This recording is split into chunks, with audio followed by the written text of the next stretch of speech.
Baik, masalah zina. Semoga Allah menjauhkan kita dari zina. Zina itu kehinaan. Hanya orang rendah yang berzina. Maka jika ada seorang hamba teruji dengan perzinaan, maka dia telah terendahkan. Susah melakukan zina kecuali bagi orang rendah. Semoga yang pernah kepleset dalam zina Allah ampuni dan Allah beri kesadaran. Sebelumnya saya kasih kisah. Ada namanya Hindun. Sayyidah Hindun itu adalah seorang wanita yang pernah menyuruh Wahsy membunuh Sayyidina Hamzah. Membayar Wahsy, wahai Wahsy bunuh Hamzah, karena begitu marahnya kepada Rasulullah dan dendamnya kepada Nabi Muhammad. Akhirnya Wahsy membunuh Hamzah, dan begitu marahnya sang Hindun tersebut, sebelum masuk Islam itu dibelah dadanya Imam Sayyidina Hamzah dan digigit hatinya, sehingga digelari Hindun Akilatul Akbat, Hindun yang makan hatinya Sayyidina Hamzah. Tapi ternyata Allah yang Maha Kasih, pandangannya Hindun kepada Rasulullah berubah suatu ketika menjadi pandangan hormat, sehingga karena pandangannya sudah tidak pandangan musuhan dengan Nabi Muhammad, Allah kirim hidayah, Hindun masuk Islam. Di saat Hindun masuk Islam bersama para wanita datang ke Rasulullah. Di saat datang ke Rasulullah, Rasulullah ingat Hindun. Hindun, Nabi Muhammad menyapa, kau Hindun? Iya ya Rasulullah. Baik, kau datang dengan wanita semua dan kaum wanita? Iya Rasulullah, kami datang dengan kaum wanita. Baik, kalau begitu wahai kaum wanita, berbaikatlah kalian, berjanjilah kalian. Ya Rasulullah, berjanji apa ya Rasulullah? Berjanjilah kalian untuk tidak menyekutukan Allah. Kami berjanji untuk tidak menyekutukan Allah. Apalagi ya Rasulullah? Berjanjilah kalian untuk tidak mencuri. Kami berjanji untuk tidak mencuri. Apalagi ya Rasulullah? Berjanjilah kalian untuk tidak minuman keras. Kami berjanji untuk tidak minuman keras. Apalagi ya Rasulullah? Berjanjilah kalian untuk tidak berzina. Diam. Hindun mengangkat suara, ya Rasulullah, atazdil hurratu ya Rasulullah, apakah kebayang orang seperti saya melakukan zina? Kok suruh berjanji tidak berzina? Apakah kebayang? Bagi orang mulia susah melakukan zina. Wanita mulia susah melakukan zina. Baik. Akan tapi mungkin ada orang yang kepleset dalam zina. Artinya seperti itu. Jadi harus tahu kemuliaan diri. Susah melakukan zina. Nggak gampang melakukan zina. Karena seorang wanita yang melakukan zina, dia rela direndahkan, digagai, direndahkan oleh kaum laki-laki. Rendah tanpa harus dengan akad dan sebagainya. Tapi ketahuilah, Allah Maha luas dengan pengampunnya. Mungkin ada di antara yang mendengar suara ini. Mendengar suara ini, mungkin dan semoga tidak ada. Mungkin ada yang pernah kepleset dalam zina. Allah Maha luas dengan pengampunannya. Sebesar apapun dosa tersebut, ketahuilah, kalau minta ampun kepada Allah dengan serius, at-taibu minadz-dzambi kaman la dzambalah. Orang bertobat dari dosa seperti orang tidak pernah punya dosa. Apalagi dosa terjadi dulu pada masa mudanya. Akan tapi urusan perzinaan secara tobatnya yang pertama adalah sembunyikan dari manusia. Jangan sampaikan kepada siapapun dari bangsa manusia. Manusia tidak bisa mengampuni, manusia hanya bisa mencaci dan menghinakan kita. Anda kalau ada pernah kepleset, tutup aib tersebut. Jangan ceritakan kepada siapapun. Jangan kepada calon suami, jangan kepada siapapun. Tutup. Ada seorang datang ke Rasulullah, ya Rasulullah, halaktu wa qad zanaitu fatahhirni. Ma'is. Ya Rasulullah, aku kepleset dalam zina, sucikan aku ya Rasulullah. Nabi mengatakan, la'allaka lamasta, mungkin kamu tidak sampai zina. Dialihkan Nabi, mungkin hanya bersentuhan saja. Tidak ya Rasulullah, aku berzina. La'allaka qabbalta, mungkin kamu hanya mencium saja. Tidak ya Rasulullah, aku melakukan. La'allaka fakhatta, mungkin di antara dua paha saja. Tidak ya Rasulullah, aku melakukannya. Baru setelah yang keempat ditegakkan hukum kepadanya. Artinya apa? Urusan perzinaan hendaknya kita tutup, sebab aibnya zina bukan seperti yang lainnya. Orang kafir masuk Islam mu'allaf, cucu masih bisa bangga. Ayahku mu'allaf, kakekku mu'allaf. Tapi kalau seorang cucu punya kakek berzina, akan nempel aib itu di jidatnya sampai kapanpun. Maka takutlah kepada zina. Ada pintu halal, kenapa harus masuk zina? Tapi apapun bentuknya, mungkin ada orang yang pernah kepleset dalam zina. Anda bertobat, minta ampun kepada Allah. Syarat tobat yang pertama urusan zina, jangan cerita kepada siapapun dari bangsa manusia. Kalau Anda pernah bercerita, sudah cukup untuk dia saja yang tahu. Selebihnya jangan. Kemudian setelah itu mengadulah di tengah malam kepada Allah dengan tetesan air mata. Sebab-sebabnya menjadikan Anda terjatuh zina, Anda jauhkan semuanya. Kalau Anda menyesal dengan sungguh-sungguh, maka ketahuilah, at-taibu minadz-dzambi kaman la dzambalah. Orang bertobat dari dosa seperti orang yang tidak pernah punya dosa. Maka yang pernah kepleset dalam zina, jangan kecil hati. Allah Maha luas dengan pengampunannya.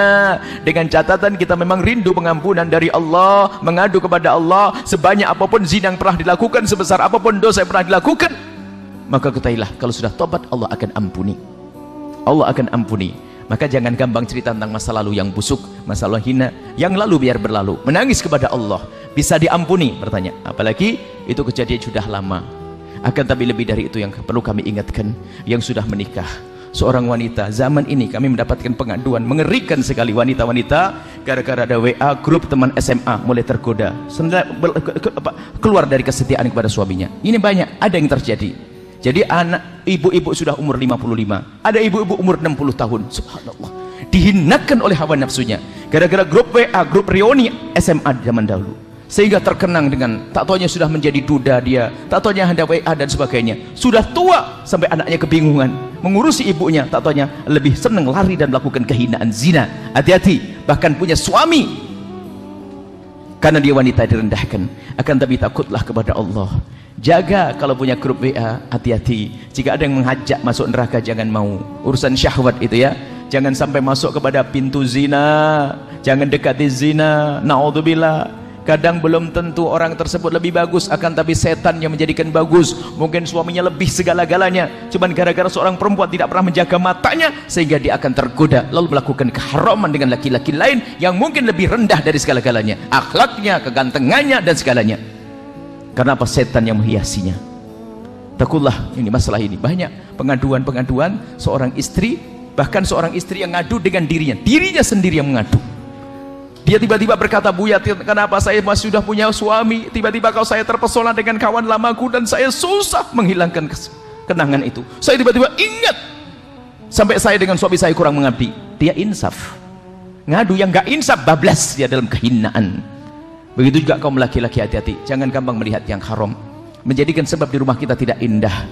Mata laki-laki yang sering nonton yang haram, film porno, ngelihat perempuan buka aurat dan sebagainya, itu menjadikan kurang semangat dengan yang halal di rumahnya. Karena dia telah dikuasai oleh hayalan-hayalannya yang tidak ada pada istrinya, dan itu menjadi sebab kurangnya keindahan dalam rumah tangga. Maka jaga mata kita, jangan masuk wilayah zina, jangan mendekati zina dengan nonton film-film kotor dan seterusnya. Inilah ya, insya Allah Maha Pengampun. Allah Maha Pengampun. Yang pernah kepleset dalam zina segera ngadu kepada Allah, minta ampun, dan jangan ceritakan kepada siapapun dari bangsa manusia. Cukup antara anda dengan Allah, selesai. Bahkan tidak disunahkan kalau seandainya ada negara Islam, tidak disunahkan kita ikrar untuk dicambuk dan dirajam, nggak disunahkan. Disunahkan untuk menutup. Kenapa? Ini lebih aman. Kenapa? Dia tidak hidup sendiri. Agar apa? Agar anaknya tetap terhormat, agar keluarganya tetap terhormat. Tapi kalau sudah dia dirajam, biarpun dirajam itu masuk surga, maka keluarganya akan berkata, "Oh, nenekmu ya itu, ibumu ya itu." Di zaman sekarang tidak mustahil ada orang merendahkan. Pada zaman Nabi ada, waktu kisah Ghamidiyah itu, setelah dirajam oleh Rasulullah, mati dirajam, ada sebagian berkata, "Mici, mati dalam keadaan dirajam karena zina." Direndahkan. Nabi marah. Kalau seandainya ditimbang tobatnya perempuan ini dengan amalnya ahli Madinah, niscaya lebih besar beratnya tobatnya wanita ini. Artinya tidak boleh direndahkan kalau orang bertobat. Hati-hati. Kemudian setelah itu, tolong jangan sekali-kali membicarakan orang berzina, menggunjing orang berzina, dosanya besar sekali. Naudzubillah.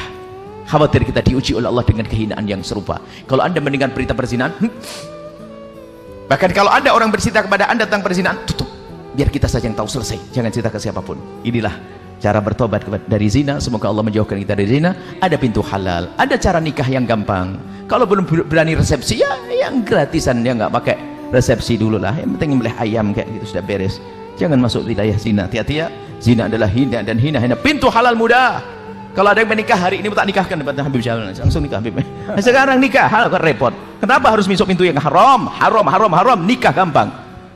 Datang ini selesai nikah.